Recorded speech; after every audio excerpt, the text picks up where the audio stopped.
4년 전 경기도 성남의 한 의원에서 통증 주사를 맞은 환자들이 집단 감염 증상을 일으켰다는 소식 어제 전해드렸는데요.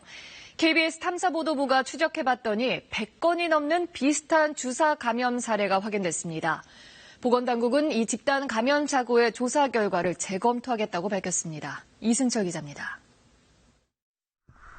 4년 전 25명이 집단 감염된 경기도 성남의 통증주사 감염 사고를 조사한 한국의약품안전관리원회 역학조사 보고서입니다. 주사제를 조제하거나 보관하는 과정에서 세균에 노출됐을 가능성이 있다고 적혀 있습니다. 무균 상태가 보장되지 않는 식염수통에 주사제를 섞어 환자들에게 주입할 혼합액을 만들었다는 진술도 확보했습니다. 이렇게 만든 혼합액에서는 세균이 검출됐습니다. 왜냐면 그 당시에도 완벽했어요. 당시에 뭐가 문제가 있었으면 고쳤겠죠. 예. 근데 고칠 게 없어요. 어떻게 더 고쳐요? 당시 확인된 감염 환자는 25명으로 집계됐지만 이전에도 다른 감염자가 더 있었을 가능성이 있습니다.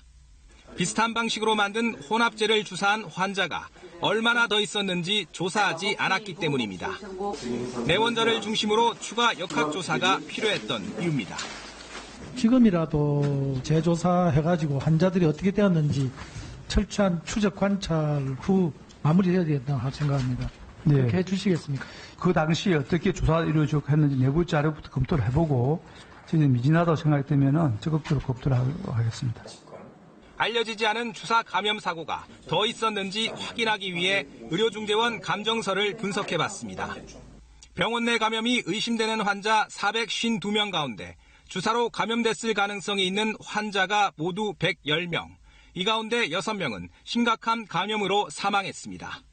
사망자 가운데 3명은 주사 감염 가능성이 매우 높다는 것이 전문의들의 소견입니다.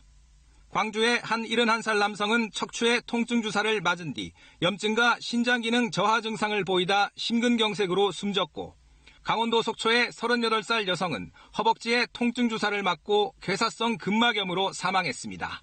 경남 지역 58살 남성 역시 허리에 통증 주사를 맞고 세균성 뇌수막염으로 숨졌습니다. 같은 주사를 22차례나 맞았지만 진단은 형식적으로 이뤄졌습니다. 형식계 치료를 하려고 하는, 그러니까 주사로서 모든 것을 해결하려고 하는 잘못된 판단인 거죠. 110건에 이르는 주사 사고 절반 이상은 이른바 동네병원으로 불리는 1, 2차 의료기관에서 발생한 것으로 드러났습니다. KBS 뉴스 이승철입니다.